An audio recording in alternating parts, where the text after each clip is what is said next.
முதலில் மேஷ ராசிக்கு பார்க்கலாம். மேஷ ராசிக்கு ஒரு நல்ல ஒரு வருமானத்திற்கு ஏற்றமான ஒரு நாள்.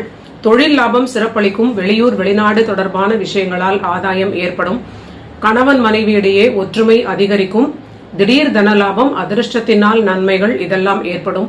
குழந்தைகளுக்கும் நல்ல வளர்ச்சியான நிலை. கடந்த நாட்களில் இருந்த தடைகள் நீங்கி குழந்தைகளுக்கான அவரவர்களுடைய முயற்சிகளுக்கும் வயதிற்கும் ஏற்றார் போன்ற முயற்சிகளுக்கு மேன்மை, எல்லா விஷயங்களிலும் அவர்களுக்கு தொழில் ஏற்றம் எல்லாம் நல்ல லாபமான நிலையாக இன்று நடக்க இருக்கிறது. அடுத்தது ரிஷபத்திற்கு பார்க்கலாம். ரிஷப ராசிக்கு இன்று ஆரோக்கியத்தில் சிறிது அக்கறை அதிகம் காட்டுவது நன்மை அளிக்கும். வீடு வாகனம் தொடர்பான விஷயங்களுக்கான சில விரயங்கள் செலவுகள் ஏற்படலாம். பணத்தில் ஏற்றம், பொருளாதாரத்தில் நல்ல தொழில் லாபத்தினால் ஏற்றமான ஒரு பண வரவு. இதனால் முதலீடுகள் கூட செய்து கொள்ளக்கூடிய ஒரு நல்ல நிலை. ஆனால் முதலீடுகள் செய்யக்கூடிய தொகையில் விரயங்களில் சில கவனத்தை அதிகமாக காட்டுவது ஒரு நல்ல நிலை. தன்னுடைய ஆரோக்கியம், தாயாருடைய ஆரோக்கியம், வாழ்க்கை துணையுடைய ஆரோக்கியம் அக்கறை அதிகம் காட்ட வேண்டும். அடுத்தது மிதுன ராசிக்கு பார்க்கலாம். மிதுன ராசிக்கு அற்புதமான 5ஆம் வீட்டில் ஆட்சி பெற்ற சுக்கிரனுடைய சாரத்தில் இன்று கோச்சார சந்திரன் இவங்களுக்கு லாபஸ்தானத்தில் செல்வது அற்புதமான மன மகிழ்ச்சி, மனதில் நிம்மதி, கணவன் மனைவியிடையே ஒற்றுமை அதிகரிக்கும். குழந்தைகளுக்கான ஒரு ஏற்றமான ஒரு நிலை.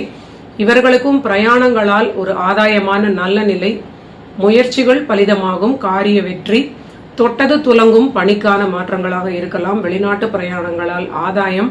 வண்டி வாகனங்களில் செல்லும் பொழுது மட்டும் சிறிது அதிக அக்கறையுடன் நிதானமாக செல்வது பாதுகாப்பை கொடுக்கும். அடுத்தது கடகராசிக்கு பார்க்கலாம். இவர்களுக்கு இன்று ஒரு 5ஆம் வீட்டு பலம் ஆட்சியாக செவ்வாய் இருப்பதும், சுகஸ்தானத்தில் இருக்கக்கூடிய சுக்கிரன் ஆட்சியாக இருக்கக்கூடிய அந்த சுக்கிரன் சாரத்தில் ராசிநாதன் அற்புதமான 10ஆம் வீட்டில் இருப்பதும் மனதில் இவர்களுக்கும் மகிழ்ச்சியான நிலை. இடமாற்றம் தொடர்பான சில விஷயங்களாக இருக்கலாம். ஆரோக்கியத்தில் முன்னேற்றமாக இருக்கலாம்.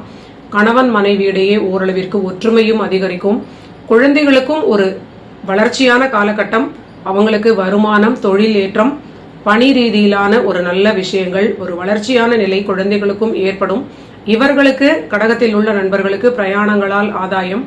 ஆனால் சற்று ஆரோக்கியத்தில் அதிக நிதானம் காட்டுவதற்கு உணவில் எச்சரிக்கையாக இருப்பது ஒரு நன்மையை கொடுக்கும்.